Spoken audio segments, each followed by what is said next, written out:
From the Middle is proud to be a founding member of Odd Pods Media.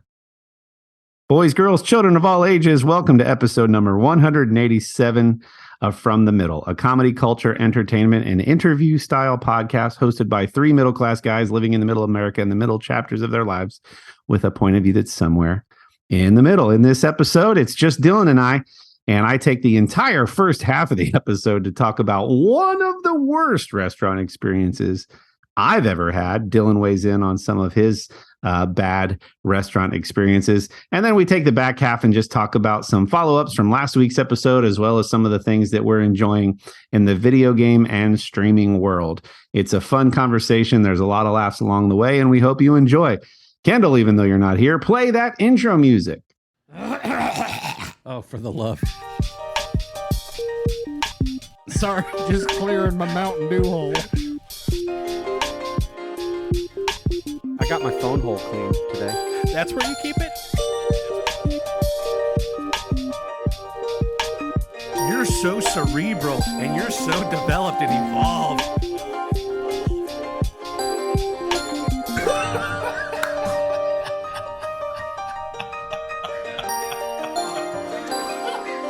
From the Middle after dark over here. Do you know what I think about multiple times a year that's really silly? Buffets. That's one of them. The second thing is Pokemon names in English are clever mashups or puns of two things. Right. Two attributes of that Pokemon. Or a really obvious Eakins is just snake. Right. But like a good example would be Octillery, who's part octopus, but part artillery because he shoots whatever projectiles out of his nose. Sure. Is the same thing true in Japanese? Because octillery makes sense to us because octopus and artillery. Is there an equivalent in Japan? It had to have an original Japanese name. So there has to be a team of translators that keeps it as a pun. Does that make sense? Yeah. Have you ever thought about that?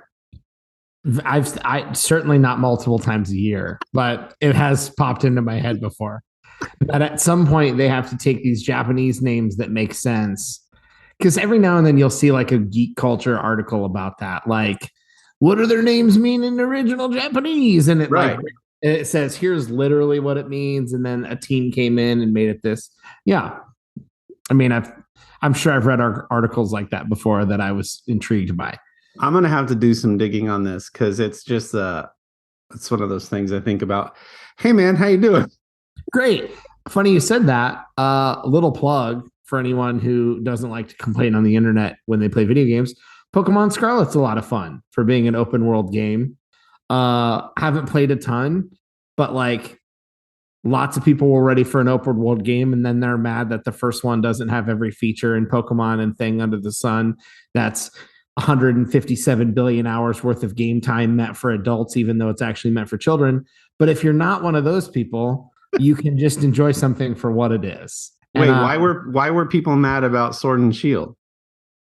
Sword and Shield wasn't fully open world. There was a portion, it was a guided map, but there was a portion of the map in the middle that was open world. Scarlet and Violet are actually open world. Okay. And you can go any direction within the world and it's fine. But what's funny is, and this is kind of the Star Wars debate that we've had many times about people can't just enjoy things for what they are. Like the games are still built for kids. Even though the fan base is much older than that, I get it. It's still built for kids, and there's like a progression system. When you know a Pokemon game is coming out every couple of years, you know that the first one isn't going to have every feature. I don't expect the PS6 to launch with every feature that it's going to have.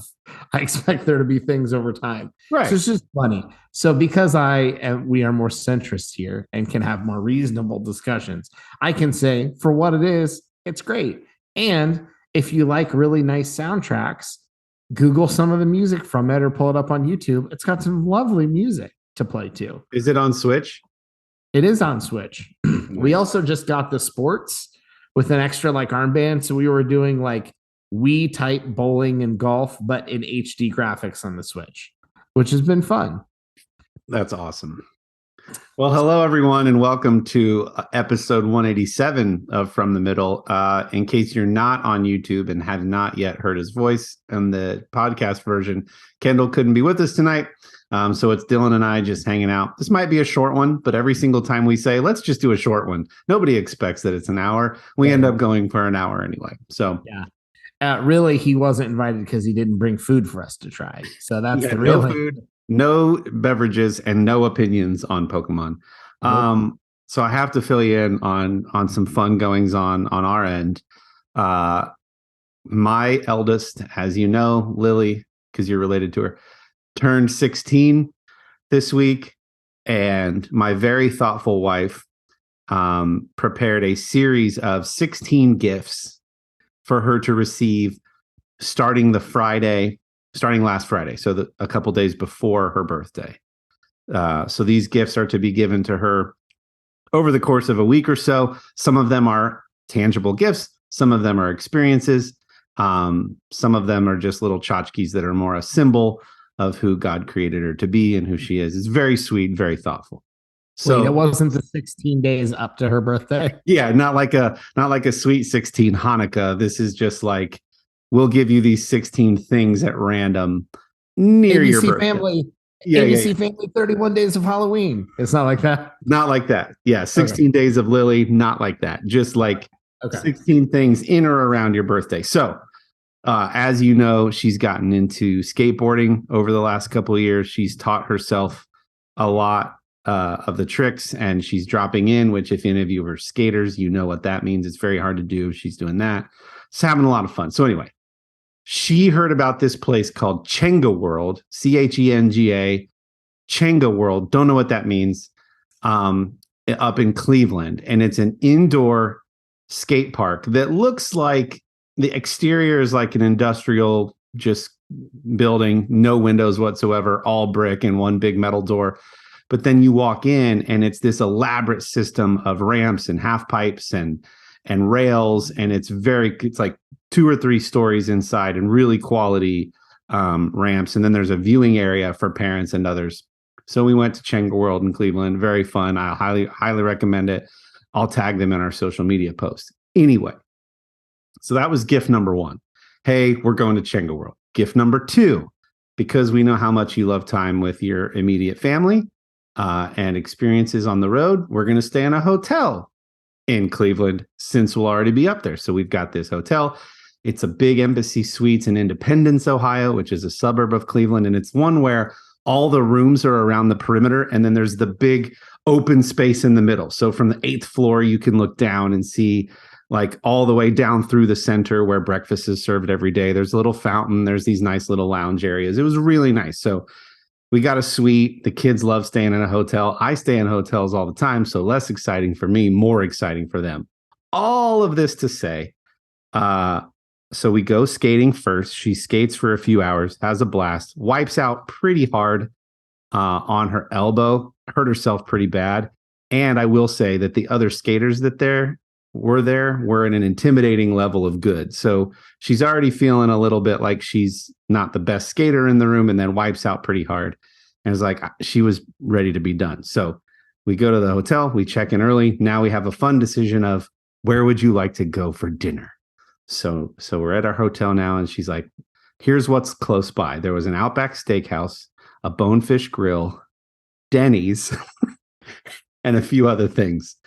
While Denny's has some very good food options, she chooses Outback Steakhouse. Proceed to have probably one of, and I'm prone to hyperbole, so I will say one of the worst restaurant experiences we've ever had. And I can't wait to get into this and get your thoughts on it. And I'm curious as to be thinking about your worst restaurant experience if you can. So this is a Saturday night in the suburbs of Cleveland. We're not in like an industrial area, but it's certainly like a corporate park kind of area. So there's not a ton of other stuff close by. It's not residential, and it's not like a mall. This is just like there's a couple things, and after that, you're going to have to go a couple miles to find anything else good. So it was kind of like you were relegated to what was close by if you weren't willing to pack up and start all over in the hunt for a good place for dinner. So we go to this Outback. It's not packed, but it's a Saturday night in Ohio. It's cold and snowy. And so it was an inviting, warm place for people to dine. So we go into the lobby. The lobby area has 12 people. So not like a ton of people waiting. We say, how long for a table for 5? They say 30 to 45 minutes. So we put it to Lily. Hey, this is going to be 30 to 45 minutes. Are you willing to wait? We weren't starving. So it was like, yeah, let's just wait. Because she's excited about a bloomin' onion. So 30 minutes goes by. We're getting close to 45 minutes when I walk up to the hostess stand and say, are we even allowed to say that anymore? Hostess stand? Does it have a sex? It's a hostess stand. I say, hey, any ETA on the Hubble party of 5 or Kory party of 5? She's like, oh, you're next. Another 15 minutes go by and we're still not sat. So then they finally seat us. So now we're in our booth at the back corner of the restaurant, which, if you know anything about the restaurant industry, is not a good sign for a couple reasons, one of which I'll get to later. So we're at the back. We sit for 15 minutes and no one even comes to our table to say hello, to greet us, to get drink orders, not even water, nothing. No one's coming to our table. So Sherry's like, this is not a good sign. Now, pause, listener, viewer. My wife worked in the restaurant industry for a handful of years in a couple different roles. Server, shift lead, bartender, manager, and then worked her way up to corporate at a sports bar-like place. Because of that, she often has a lot of empathy, grace, and patience for those in the restaurant industry. And she's also really good at like scoping out, like back to the story. She's like, this isn't a good sign. They took us longer to seat than expected. We've waited 15 minutes and no one's even come to our table. So she's like, you got to go talk to somebody. I hate, and I mean hate. I hate being the one to like return food or like make a problem, even though it's not a problem. This is a slight, but I'm so it's so hard for me to be confrontational in those moments. So I go up to the front. I find the manager who had been standing at the hostess stand for a while, and I say, hey, I'm really sorry, but like we've now been here for a total of over an hour and don't even have drinks yet. And she's like, okay, what table are you at? And she walks back with me to our booth and says, let me go grab an iPad. Like she's just going to go ahead and take our order for drinks, probably apps. So she's like, let me go grab an iPad. While she's on her way to do that, another table in our section grabs her by the arm, and they got sat half an hour before us. They start complaining, and I just see the body language of her just going, I'm so sorry. I'm sorry. She's already deflated, and now somebody just poked another hole and the air is coming out even faster. By the way, you do remember a story from our childhood that's sounding eerily familiar to this, right? No. Okay, keep going. Okay, now I'm excited. Okay, so that's a second table that's having an issue. Sherry and I weren't sure. We couldn't tell. It didn't look like they had even had their drinks yet either. And remember, they got sat like half an hour before us. So they were just leaving. They just left, but they wanted to talk to the manager first. And again, her body language is like, I'm sorry, which prevented her from going and getting the iPad to get our situation figured out. There's a third table in our section. All of them are in their coats. They're standing and looking like this to try to just find the server for our section to get their bill back after paying. He wasn't even coming back and bringing the ticket after they had paid in their card. So like this section is clearly a problem. We don't even know who our server is at this point. He finally comes to our table. Very normal seeming individual who's apologizing all over himself. You guys, I'm so sorry. I don't even know if the manager found him yet to say this table has complained. I just know she's been taken by another table and he's finally arriving. And so he goes, guys, I'm so sorry. I'm so sorry. I'll be just in a few more minutes. And we're like, this has been an hour. And the kids are now very hungry. And we're like, okay. So I look at Sherry like, what do we do here? And I go, we should probably just order everything, right? Like drinks, apps, on if we even stay. If we stay, we should just order everything and try to make, if it's this bad. But we look around us and other tables are cycling like normal. Like it doesn't seem to be a problem in the rest of the restaurant. This just seems to be this guy. So he finally comes back and we just place orders for everything. Water with lemons. She wants a lemonade. Here's our appetizers. And here's the entrees. The manager never comes back and says, hey, I talked to David. So sorry about that. We're going to go ahead and throw in, we'll comp your appetizers or something. Never follows up with us. Like inform us what happened, which I think is another minus. But anyway, now we order everything all the way through. And now we're committed. And fingers crossed that I don't even know where this story's going. Fingers crossed that if it all comes out and comes out correctly. Because if you're like missing a drink and 2 appetizers and an entree, who knows how long that could be. Dude. So now we're like, all right, here we go. We're an hour and 10, hour and 15 in, and we just ordered. Another 45 minutes goes by. No, I'm sorry. He did bring the manager and him brought out the bloomin' onion and the fried mac and cheese balls that we ordered in between. But the actual food didn't come out for another 45 minutes. And I heard her say, just go ahead and comp their appetizers. So that was like the only acknowledgement that we weren't getting the best service. This entire time, from the moment we got sat, there's another family in the booth opposite us. The quietest family, husband and wife and 3 young kids. They barely made a peep. Other families complaining. This family's just taking it all on the chin. And they were there the whole time. When they brought their entrees out, after he finished his steak, I hear the guy go, excuse me? And our guy, David, goes, yeah, what's the problem? He goes, I ordered my steak medium rare. This is well done. And David goes, I'm so sorry. Do you want something else? Like, he didn't say, do you want a new steak? He said, do you want something else, like some fries or something? And he goes, no, it's fine. They're just like the most calm.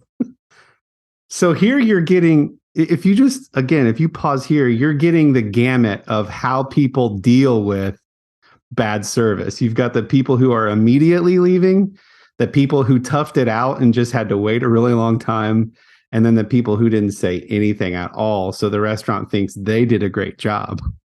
Also, if the adults aren't talking loud enough for the kids at the table, the kids are all just sitting there like, how long is this going to be? The adults are sitting there going, do we leave? Because by the time we leave, pack up, go somewhere else, wait, get a table and order. Is that going to just be another 20, 30, 40 minutes, an hour?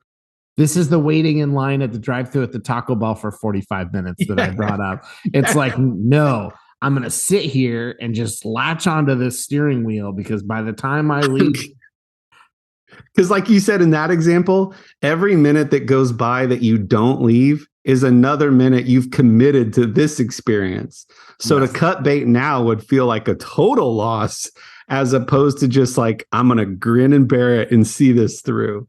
Plus, let's be honest, like Outback Steakhouse isn't known for fine dining, but if they bring the food out and it's correct and hot, you're going to have a decent meal. Like, you get a burger and fries, you get some ribs, you get chicken fingers.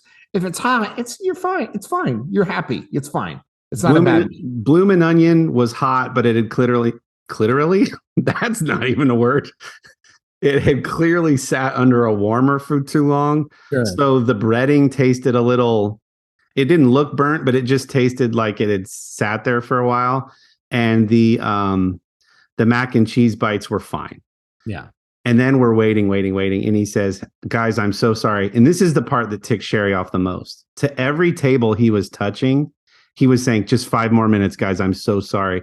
It's just another 5 minutes. He never said, our kitchen is short staffed or whatever. But again, all the other tables seem to be cycling through like normal. This just seemed to be isolated to his section.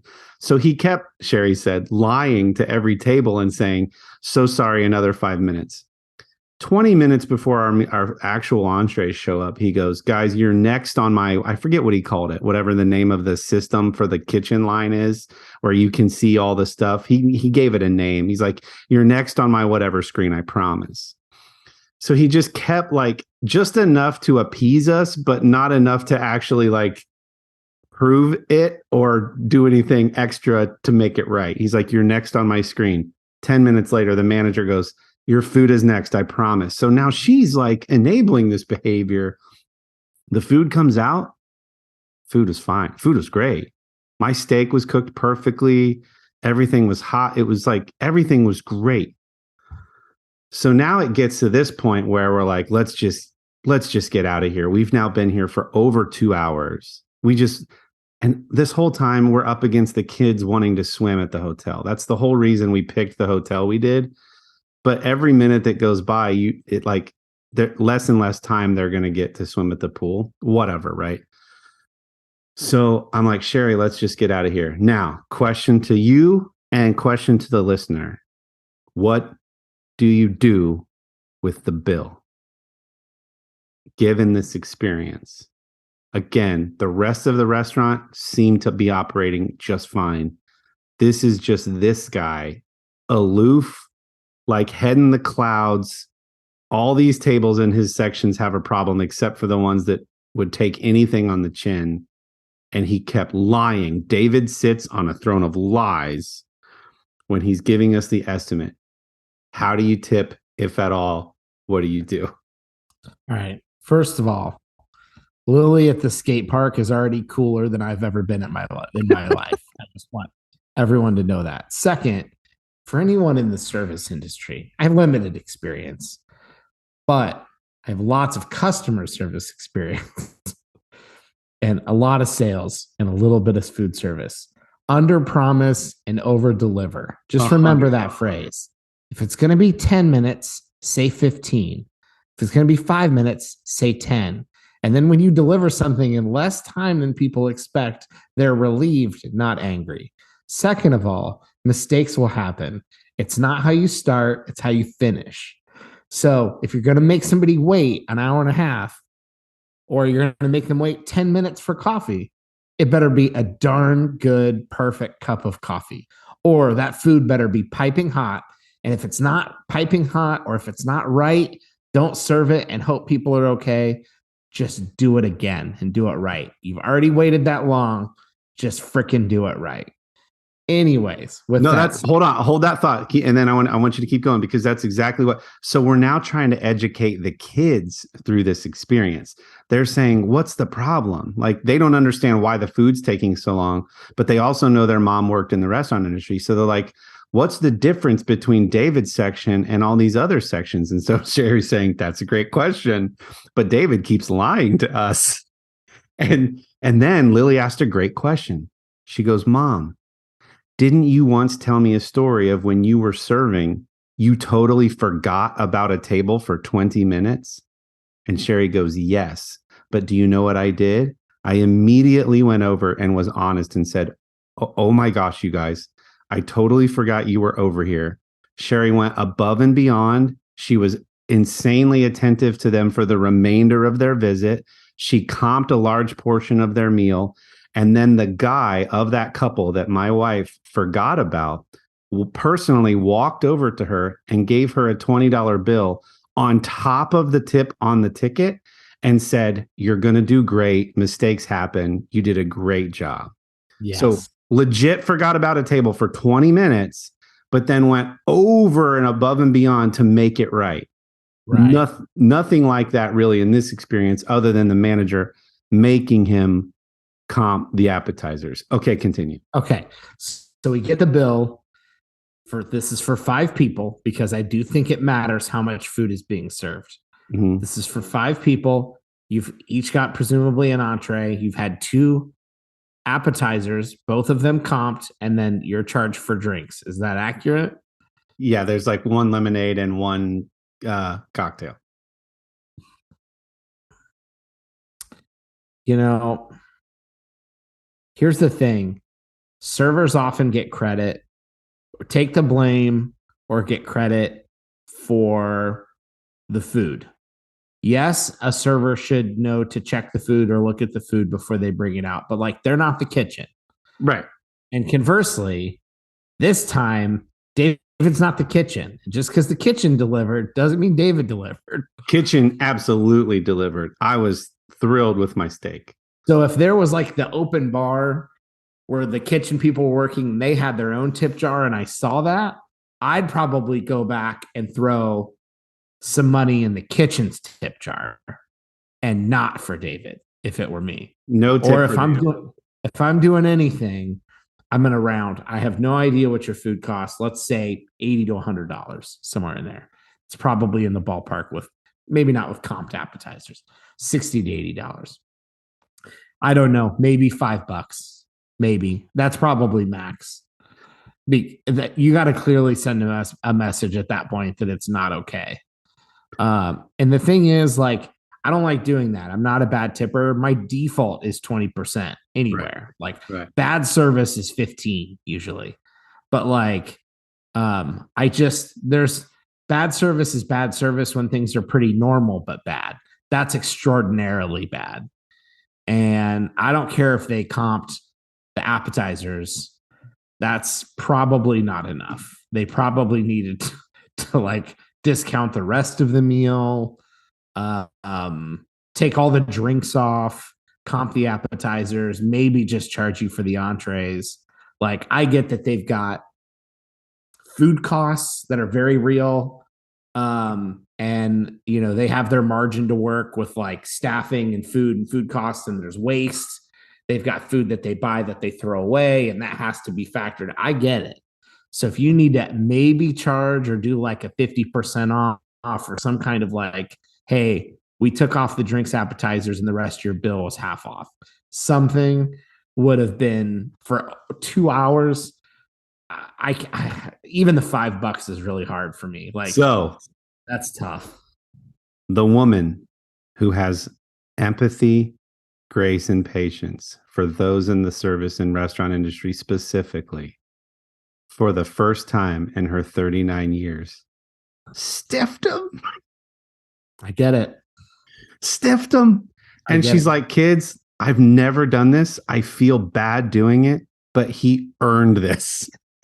And he's still getting paid, although it's a portion of minimum wage probably. It's not like he's getting nothing for his time.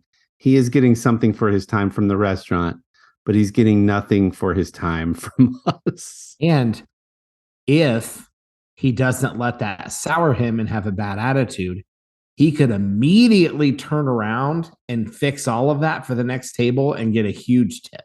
Now, I will say, when he left us the bill, he said, you guys just sign at the bottom. He even said, just sign at the bottom. Like he knew. So out of morbid curiosity, I hop on Yelp and look up, because I don't do reviews. Even with, like, except for my podcast, never go to the Outback Steakhouse in Independence, Ohio. I don't do reviews, but I hop on Yelp 11 days prior to our visit. This is what somebody says. This might have been the worst dining experience I've ever had. The service was very slow, and we were patient as it was slightly busy at arrival. This person is showing some understanding. It took 20 minutes before we were greeted to order drinks. Same. Drinks then took 15 minutes to come, and we didn't order our food until we had been there for 45 minutes. This is the one that gets me. The person that brought our appetizers burped in front of us at our table. When our steaks arrived, they were raw, and we asked the server for new ones. She grabbed them off our plate and said that they would be reheated. The steaks came back still not cooked and seemed if they had simply been placed in a microwave and not put back on the grill. We asked to speak with a manager who told us the steaks couldn't be taken off the bill as we had, quote, already picked at the sides. What? Just because they had like picked at the side to assess, not picked the appetizers, picked at the sides of the steak. Dude, I mean, just unbelievable. If we were ever in a golden age of casual dining and sit down restaurants in the 70s and 80s, we are well past that time now. And this might be a new dark ages for going out to eat, frankly. Unless you're serving yourself at a fast casual restaurant where you walk in, order, wait, and take it to your own table. I don't know that COVID made anything better, and it certainly made a lot of places worse. So it's funny. Do you remember a certain time we sat at a Chi-Chi's for 2.5 hours? Oh, dude, it's coming back. And we were in the back corner of a Chi-Chi's and somebody forgot us back there. And 2.5 hours we waited for food. And I believe our father is not an ungenerous man, but I believe that story ended with a penny left on the table. That's worse than stiffing. I love that. Sherry said that like part of the problem, like he probably had the back section for a reason. Like the worst server gets the back section. I can't imagine like just forgetting about somebody for I remember that. Yes. So I just imagine you would have said like, hey, we're back here. But then I think if I remember right, it wasn't just that we didn't speak up for 2 hours. Right. Like we perpetually were getting forgotten back there. Yeah. Oh man. Yeah. What does it take for you to leave a review on like a Yelp? Like who are these people out there Yelping? Even with that bad experience, I'm just not a guy to like sit down and create an account and log in my profile picture and take the time to write reviews on stuff. But I'm grateful that people do. Yeah, I don't to backtrack there a little bit. I'm not the kind of person either, but you remember a lot of Apple, we're iPhone people, a lot of Apple's web search restaurant hotel driven searches drive you to Yelp. Yeah. And so if you pick a restaurant and like tap on it and map search, it's going to take you to the Yelp app. That sort of forced me a long time ago to make a Yelp account.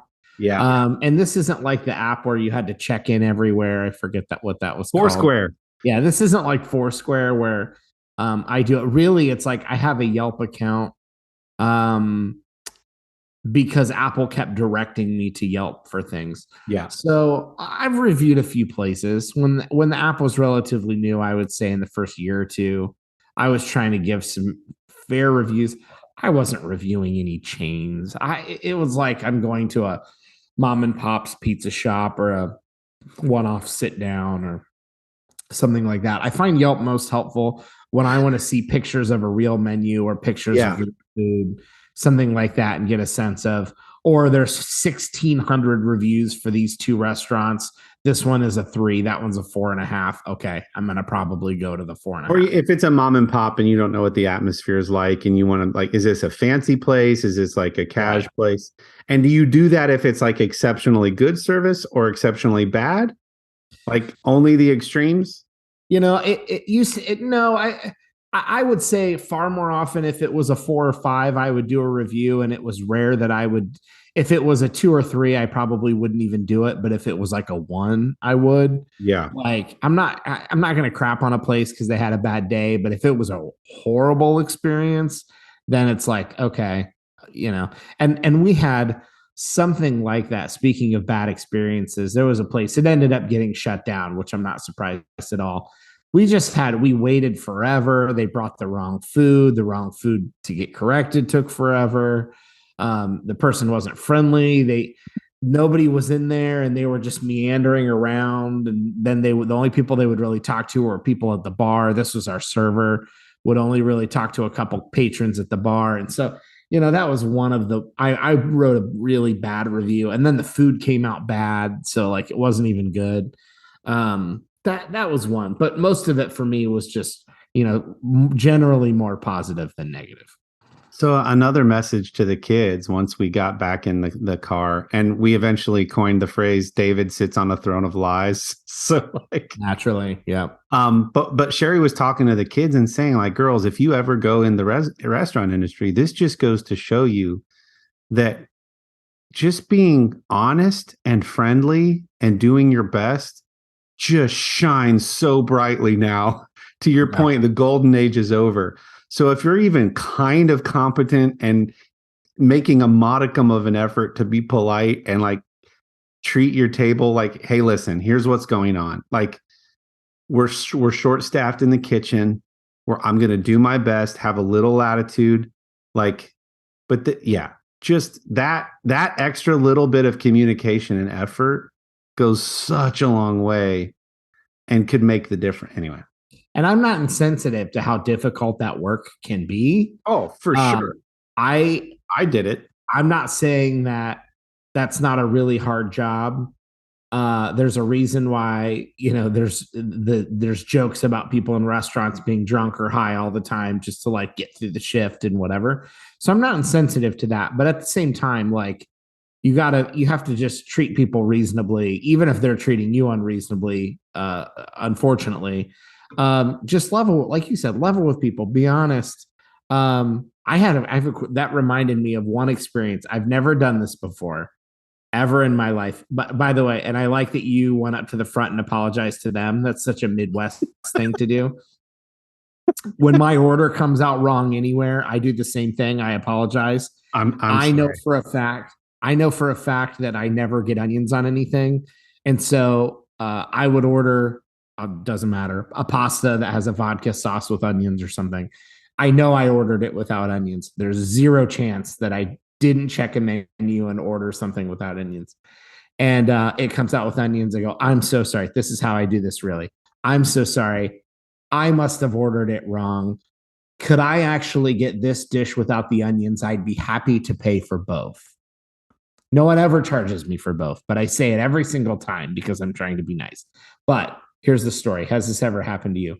My wife and I went to a Bob Evans. She orders something like soup and a sandwich or something. I order a burger and fries.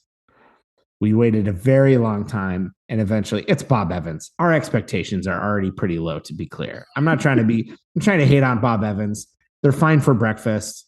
Everything else, don't expect a whole lot. The soup is cold. The sandwich is wrong and rock hard. The burger meat is literally rubbery like a dog chew toy. The French fries are hard and cold. Zero exaggeration when I say cold. I don't mean lukewarm, and I'm saying cold. I mean actually cold. Their heat lamp was broken, and they had the AC turned on, and they put it in front of the air conditioner instead. And we literally took a few bites, and the server came back to check on it. Very nice server, by the way. Zero complaints about the person. Came back out, and I've never done this before, and I've never done it since. This was 4 or 5 years ago. I said, I'm sorry, we literally just can't eat any of this. None of this is good. And the server said, I'm so sorry. Would you like to order something else? And we went, I think we're just going. I can't. We're just gonna have to go. And nothing even there was no way, after how bad everything was, that we could convince ourselves that a fresh order was going to come out fresh. And I said, I guess you can just bring me the bill, because and the guy's like, of course I'm not going to charge you for any of this if it's none of it's edible. And we got up and left all the food on the plate. There was one bite out of the burger. Wow. I ate maybe 2 fries. She had a sip of soup, maybe a bite of sandwich, and it all just laid there as we walked away. I've never done that before. What an awkward walk away. Just I take cold spaghetti out of the fridge and put it in a cold tortilla, and I'll eat it like a dog eating scraps from a container. And I couldn't stomach that food and that meal. I literally just said, I can't. At the Jerry Seinfeld, I threw my hands up and I just went, I can't do anything with this. I'm just imagining that moment, like you're looking at each other, he at you guys and you guys at him, and you just go, I think we're done here. I think we're done here. I can't. We can't bring ourselves. We would be forcing ourselves sick to sit here and eat this food. It's so cold and bad. Not even, I mean, just cold is fine. Like, I've eaten cold food out of the refrigerator. What I'm saying is it was cold and bad. It tasted bad or like rubbery. Disgusting. But then in your story, I imagine that the family who was on the booth opposite us, just on the other side, the quiet family, remember, he didn't get his steak one temperature off. No. He got his steak on the other end of the spectrum that he ordered. Well done. They would have sat through that meal. I generally do. I'm a medium rare guy, and I don't get it because they're restaurants and it's literally your job. But like, some restaurants are, quote, scared to serve medium rare, and they start everything at medium. And it's a thing. They might even say it on their menu. I don't like it because, again, it's your job to learn how to cook a steak. But like, fine, everything starts at medium. I don't. If it was seriously well done, I would have had to have said something. It's rare for me to say anything or give food back. I would have said, "Hey, I'm sorry. I must have ordered my steak wrong.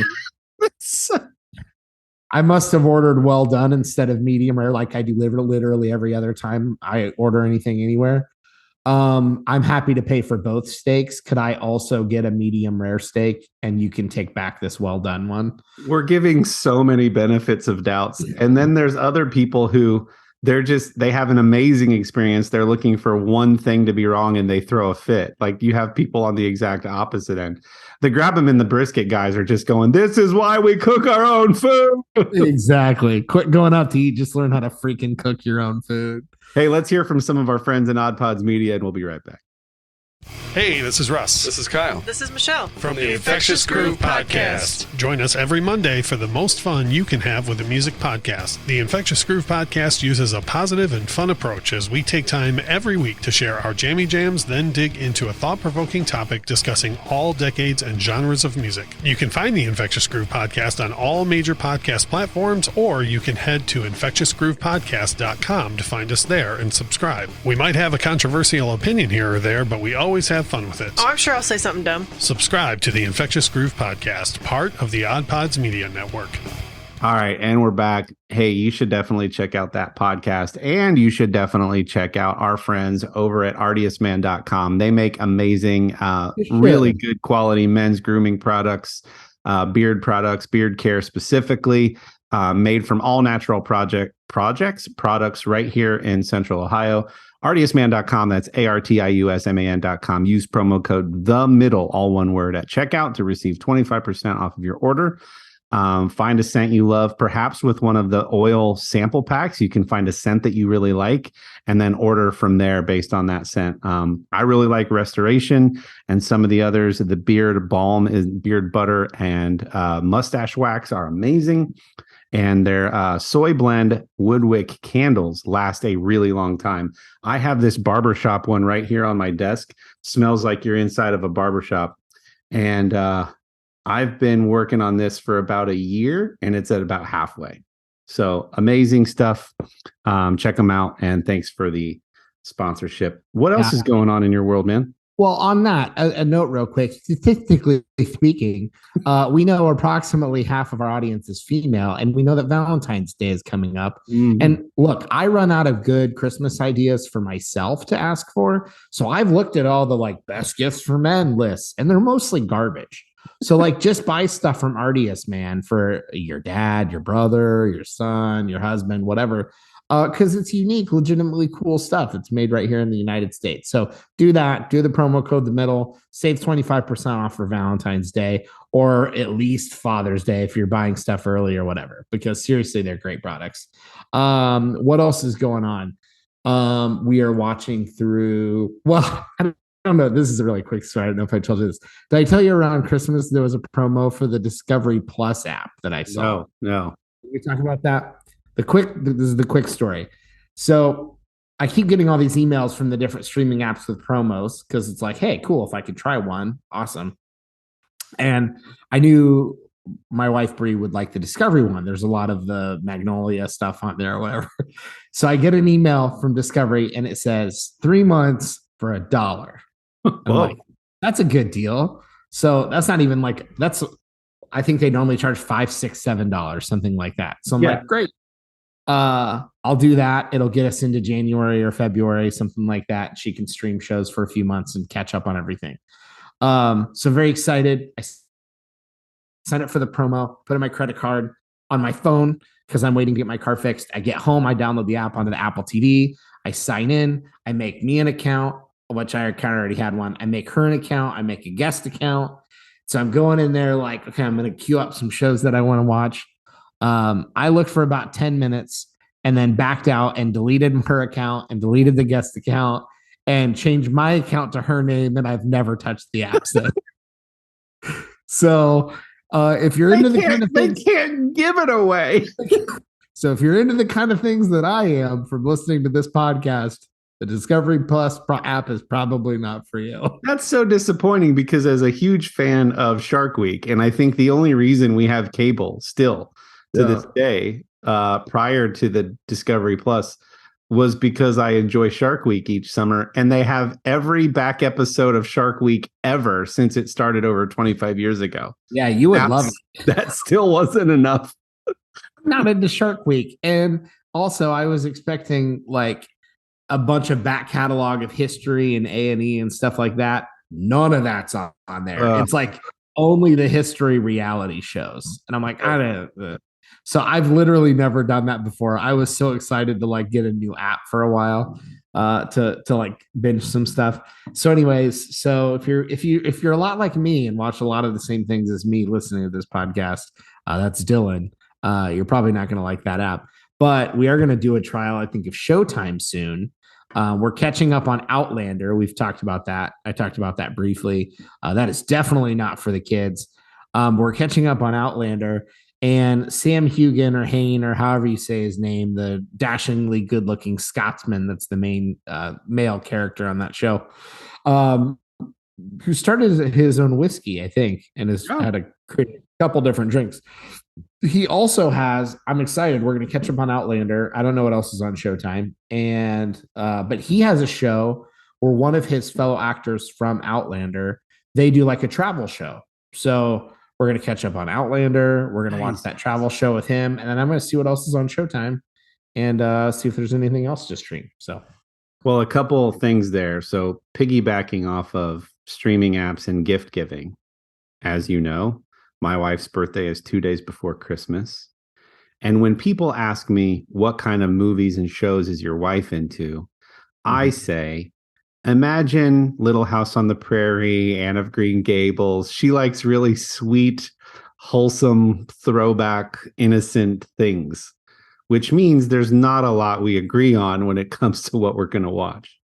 So for her birthday, she kept saying how desperately she's been trying to find the made-for-television hit from 1985, Anne of Green Gables, which would like show up on PBS, I think, and in like 2-hour installments. She's like, I've never been able to find it anywhere. My ears perked up, and I'm like, I'm going to make this dream a reality. I'm going to find where the heck I can either purchase on like a DVD somewhere or find a streamer that has. So I literally just Google Anne of Green Gables 1985, where to stream. And it turns out you have to get this app called Gazebo TV because it was a Canadian production company that made it. And they have all these really sappy, sweet like shows that they've done all the way since this studio started. I can't remember the name of the production company, but Gazebo TV is where to find it. So she's so excited. And now she's like, girls, kids, will you guys watch Anne of Green Gables with me? And it's her birthday. So, of course, we're going to be like, whatever you want. So she's like, buckle up because it's real slow.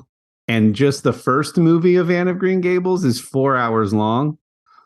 The second, Anne of Avonlea, is another 4 hours. And there's 2 more after that she didn't even really watch. So we're like, let's get a puzzle. Let's turn on the fireplace and let's sit down for Anne of Green Gables. And she says to the kids, as we're pushing play to start it all, we've got our snacks and our puzzle and we're ready to go. She's like, remember, it's really boring. It's really slow. So we start in on it. Dude, within 30 minutes, I'm crying. It's so sweet. It is just so wholesome that we're really into it. So like, because it's so long, we have to break this up over parts of the day. So we like pause. There's intermission for these things. So we pause and the kids are like, is she going to tell Gilbert that she loves him? And like all this stuff. It's so good. We were into it. Like it was the edge of your seat, modern cutting edge. But I know, like you said, half of our listeners are female, and a lot of people Sherry talks to love that 1985 Anne of Green Gables. That's exactly how I used to watch all the extended Lord of the Rings with tears and all. Yeah. Just, 2 hour chunks at a time, 4.5 hour movies. Shout out to Megan Follows, who plays young Anne in that series. Looks a lot like the girl from the Hawkeye series that came out. Oh, yeah. Haley Steinfeld. Yes, looks a lot like Haley Steinfeld. She does so good. She's so believable in that role. But yes, there's nothing else on the Gazebo app that you'll enjoy, probably, Gazebo TV. But yeah. I was really glad to be able to make that dream come true for Sherry's birthday. Good for you. I finally watched... you had mentioned a few episodes. No, first we got to go back. Couple fact checks and follow-ups from our last episode. So we opened last episode by consuming a lot of hard Mountain Dew. You liked it so much that you said, I would love a mixed case if you're going back to that little market where you found it. Because it's like you looked it up, and with your zip code, the nearest place was the place I went to get it. Yeah, that was... Actually, my zip code, I think, turned up nothing. I had to do your zip code. And that brought, yeah. So I go back, right? I go back to get you a mixed case or two. And I'm carrying 4 mixed cases to the counter because I want another couple. And the guy who delivers hard Mountain Dew happened to be rolling a couple more cases in on a hand cart dolly. Hey, buddy, just roll that cart right out to my car. He just says, man, I love to see that. And I'm like, who's he talking? And then I realize he's looking at me. And I go, oh, yeah, man, we just talked about this on our podcast.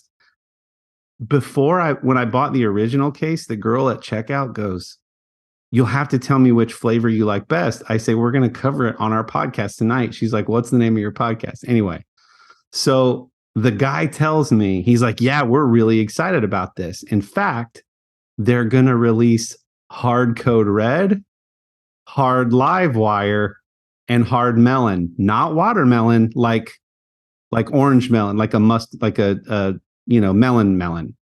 And he's like, I got a sneak peek of all those flavors for my family at Thanksgiving because I deliver for them or work for them. And we were all like having fun talking about which one we like best. But bro, Code Red, Live Wire, and Melon are coming out in February, March. So super excited about that because we're loving us some hard Mountain Dew. And then the second thing is I kept mispronouncing the name of my buddy's little coffee shop. It's Kalachi's. coffee shop in Centerburg, and an individual kolaches is called a kolache. Just one kolache, plural kolaches, not colon cheese. Sorry about that, Robert and Amanda. We love you. Go check out kolaches, coffee, and kolaches in Centerburg, Ohio. If you're send me a picture. It looked delicious. Oh, I had to go back and get the breakfast sausage, egg, and cheese one the next day because they were really good at close. But I'm like, I bet if I go early morning when these things are piping hot and fresh, a breakfast kolache and latte was a great way to start the day. So that's awesome. Okay, more follow-ups. So you had mentioned how good you thought All Quiet on the Western Front was. Yes. But I said, I think I want to pair that with 1917. Right. I watched 1917 first because that came out chronologically before All Quiet on the Western Front is. But watched those back to back. Thoroughly enjoyed it. Again, like you said, perfect description. Very long, very raw, but so good. Did you watch it with the dubbed? Did you watch the dubbed version, or did you watch it in German with English subtitles? Oh, German with English subtitles. I want to hear the hard German language coming through. That's the way to see. I watched it dubbed. Maybe I should go back and watch it. But bro, 1917, you've not seen that yet? Oh, I gotta watch it. Oh, watch that on your big TV. So impressive. So yeah, got me a World War I fix. And then the Banshees of Inisherin. What'd you think? Listen. I'm picked on in our family. You know, you and Dad pick on me for my love of like artsy fartsy art house movies. Yeah. Any movie like with metaphors or like symbolism, you guys would be like, this guy over here. I remember telling Dad how much I loved Big Fish, the Tim Burton movie. Yeah. He's like, what was that freaking thing with the he was just making fun of it, right? I love that stuff. But even for me, the Banshees of Inisherin was like, what? Inisherin. I was like, what am I watching? I don't understand. And I couldn't tell that was Colin Farrell for a long time. What? It's so obviously Colin Farrell. But he's aged in a very specific way that I was like, is it him? It's got to be him. Is it him? Yeah. It's good though, right? Great. Listen, the acting's great. The scenery is amazing. Beautiful. But I'm like, what is this trying to tell me about life? I don't understand. I don't know, man. That's like the one recommendation that you've ever had that was almost too artsy for even me. Wow. Well, I need people here to know we have a growing audience globally. I need people here, gestures broadly, to know that I do watch more than Marvel and Star Wars. And while I am very excited to watch Black Panther 2 and Ant-Man, Quantumania, and all the crap that's coming out on Disney Plus, yes, I do occasionally watch artsy things. I'm fine with movies in their original language and subtitles. I do watch those things, and I can enjoy them sometimes. Well, then I thought it was good. I see your artsy fartsy movie, and I ask you to pick either force majeure, the square, or the cube. I think it's the square. Or I keep hearing people talk about how amazing Triangle of Sadness is. All three of these are Ruben Östlund films. The artsy fartsy Swedish guy I was telling you about. Yeah. I need you to watch one of those and tell me what you think about it. Okay.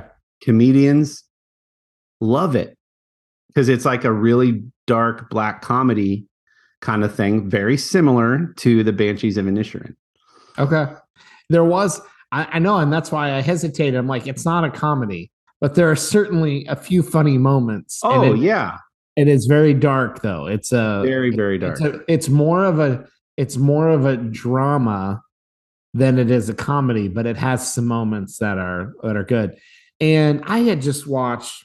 I'm blanking of Colin Farrell acted across from. Oh yeah, I'll tell you. Keep going. Yeah, he's in tons of stuff. Yeah, he had just done like a retelling. Gleason. Yeah, Gleason.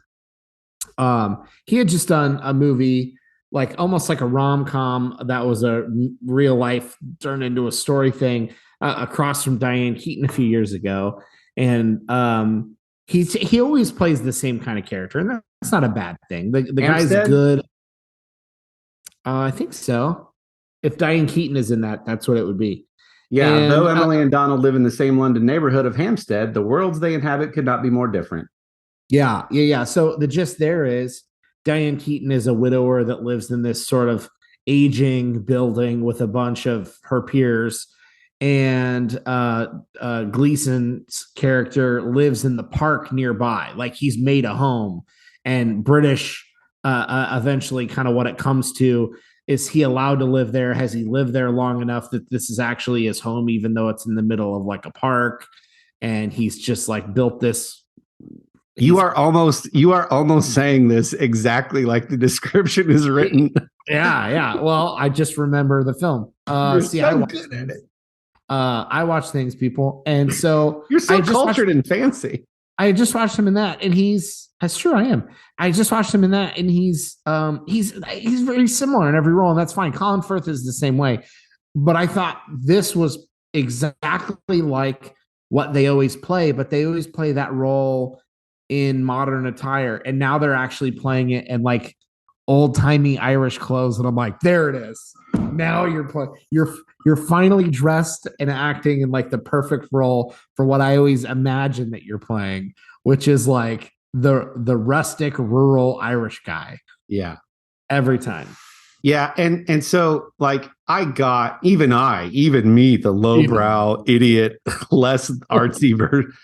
I even understood the parallels between the folly of what his character was doing in that film as a metaphor to the folly of the Irish Civil War that was going on in the mainland, because they're in a little island off the coast and they can hear the bombs and the explosions going off from the Irish Civil War.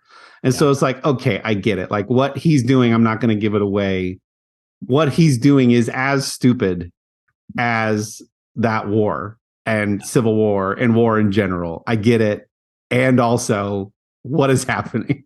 And the hugely overarching theme of one's legacy, right? So like, that's what, yeah, if you got time and you could watch something weird and dark for adults, go watch it, try it. I enjoyed it. We're so cultured that one of the things my daughter asked me to do for her birthday was give Minecraft an honest try. She's like, just fire it up and I will give you tips. And I go, no, the only way I'm doing this is if you're only available for questions. I don't want you giving me unsolicited advice. I want you to give me answers when I get stumped in the game, which it's literally just blocks. Right. I've had people say, I don't know why you don't play Minecraft. You love Lego and you love video games. It's those two put into one thing. Harrison from Grief Burrito said, dude, this is Lego, but with unlimited pieces. And you just build and create and have fun and create a little fort world of your own. So I tell Lily, all right, I'll try this. So I sit down, I fire it up on the PlayStation. I start playing. In the first handful of minutes, I'm like, this is stupid. I don't understand why. After about 10 minutes, I'm like, I get it. I get it. You need to apologize to your mom that you started me on Minecraft because I started building this like fortress in a mountainside and like creating my own little space. And okay, yeah, I finally get it. I finally get Minecraft. I get it. For you. And I have never not given credit privately in conversations anyone has heard. I've never not given credit to people who build. When I see like images of things or video tours of things that people have made, incredible. People have made incredible stuff in the game of Minecraft. It's I don't feel uncomfortable saying that's its own like niche video game version of art. Like people are literally building replicas of cathedrals and film sets, and they're like set designers, and they're doing it all in blocks, and it's incredible. So, well, and the kids have been watching a ton of Mr. Beast on YouTube, and I see the ways that he uses it as a fun contest or like game with subscribers to his show, and then he gives the winner like a prize or $10,000 if they complete his blah blah blah in Minecraft. So he uses it as a platform to like do his stuff because they're just a bunch of kids who like playing themselves. Sure. So like I see like the different ways that yeah. So I was like, all right, I get this. And I'm like, I think when we're done recording, I'm going to play a little bit more Minecraft. That or Farming Simulator. And I was going to say is if I can stop farming long enough, gosh, that game's going to be a problem. That was good, man. We said we weren't sure we could fill an hour, and here we are, almost at an hour already. No problem. Any other thoughts? Any other things you want to? Man, I'm just one thing you'll appreciate is I'm slowly piecing together my office. That's where I record from virtually, and one of the things, and this will probably not be a big deal for almost anybody, but one of the things that I did was I went to IKEA. I got a couple desks and put them together. I think I talked about that. And my old desk is now on the other side of the room and has become a dedicated Lego desk. And I've never in my life had that. And the other day, I knew I wasn't even going to sit and build a set, but I wanted to just go get a small one, open it on the desk, get 3 pages in and intentionally stop just so I could leave it there. Just so while I'm sitting at my desk working, I can look over and see a little pile of bricks and some minifigs sitting there. And some small Lego sets showed up today that I had ordered, and I set them on the desk over there. And it's a wonderful thing. And I'm very grateful for our home that there's just a little space that I've never had that. I've never, growing up, what do kids do? They build things on the kitchen table or the kitchen counter or a coffee table. And then like 2 hours later, your parents are like, that's really cool. Get that the heck out of the living room. Yep. Go put it in your room. And then you're trying to like take it over to whatever. Even tearing down, most people do their little Victorian ceramic villages. We kind of made like a fun little Lego Christmas village in our dining room. And we were putting away Christmas decorations the other day, and I went and got a tub, and I set the Home Alone house in there, and I set the Elf house in there, and a couple of the other little things, and I snapped the lid on. I carried it nicely down to our basement and set it in storage for next Christmas. And I was just like, this is a wonderful problem. Well, and not to give away your secret, but let's just say you have a hidden entrance to your office. True. And so you're able to leave things out without the kiddo destroying it if you want, which is especially nice. I'm so glad for you that you have that. We say it all the time. There's just something so fun and therapeutic about putting a Lego set together. It's wonderful. The kids, for Christmas, the kids got me the BD1 Star Wars Lego set. BD1 is the little droid that follows the main character in the video game Fallen Order? I keep blanking on the name of the Jedi Fallen. Yeah, Star Wars Jedi Fallen Order. So the droid is not in the movies. He's just in the game. He follows your character around in the game. Anyway, the droid is not to scale of a minifigure. In real life, he's a short little droid that follows him around, but this is a huge set. And I didn't want to hurt the kids' feelings at Christmas. But I asked Sherry after like a couple of days after Christmas, I'm like, hey, did you keep the receipt for the Lego set? And she rolls her eyes and goes, why? And I'm like, I think the kids just wanted me to have Lego. I don't think it was this specific set that they really wanted me to have. And she's like, well, it was the only set available when we went to shop for you. And I was like, okay, cool. So yeah, do you have that receipt? So about the receipt, because if you're anything like me, on January 1st, 501st Stormtrooper, Clone Trooper battle packs launched. Dude. And it's $100 set. I take it back to Meijer and I see that there's 4 available battle packs of the 501st clones. And I was like, I would rather have 4 packs of little clone minifigs and then $10 left to spend, which I got the miniature version of Boba Fett and the Slave One. I'm still calling it the Slave One intentionally, You only should. because it's the minifig version of Boba Fett from the new series. So he's got like the black cloak underneath his armor instead of the regular Boba Fett from the original trilogy. Anyway, so that was like $10. So I got 4 battle packs, which battle packs is like we all want the sets for the guys anyway. So why not just order? So my point in saying all that, just like you, the battle packs always come with like a little small vehicle or speeder bike or gun or something. I put all the pieces I opened all 4 boxes, separated all the pieces that were actual minifigs from the little gun that came with it, put all the pieces of the gun away. I'm not going to use those. That's just fodder for later. And then literally set up my own assembly line to create 16 clones and then lined them up in a 4x4 grid on my desk like I'm their leader, commanding officer, and then took pictures and texted it to you and Dad.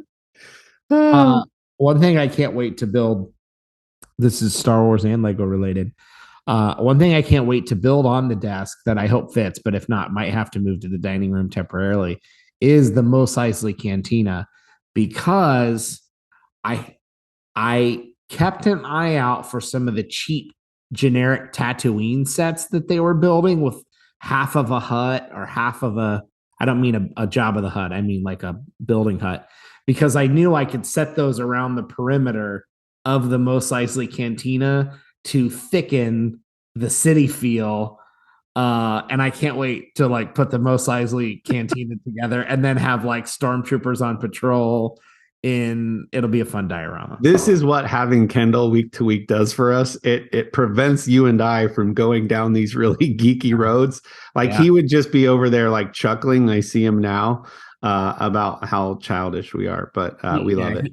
He would have rightfully changed the subject about 30 seconds into this tangent. And listeners are going, yes, and we're glad we're missing his presence at this point. Yes. So eventually, I say all that to say, I really need to do a mid-bit video of that. Eventually, once the office is kind of done, I need shelving to put Lego on, and IKEA is out of shelving. So once it's more complete, I'll show off some of the office a little bit. Well, friends, thanks for tuning in for another round table of discussion and hopefully somewhat amusing stories and anecdotes from our lives. We love that you listen. We appreciate that you listen, but we would love to hear from you. So there is a LinkTree link in the description of everything we put out. That's social media posts and YouTube videos. Click on that LinkTree link and you'll see all the ways that you can contact us. Let us know if you have questions. We're still doing answers from the middle. If you want to ask questions, we're compiling those. If you have subject or topic suggestions for our show, or if you want to weigh in on something that we've said, let us know. And episodes drop typically every Wednesday. This one might be a day or so late. But we love that you listen. And thanks for listening. Tell a friend. Get on Yelp and leave a review. Yeah.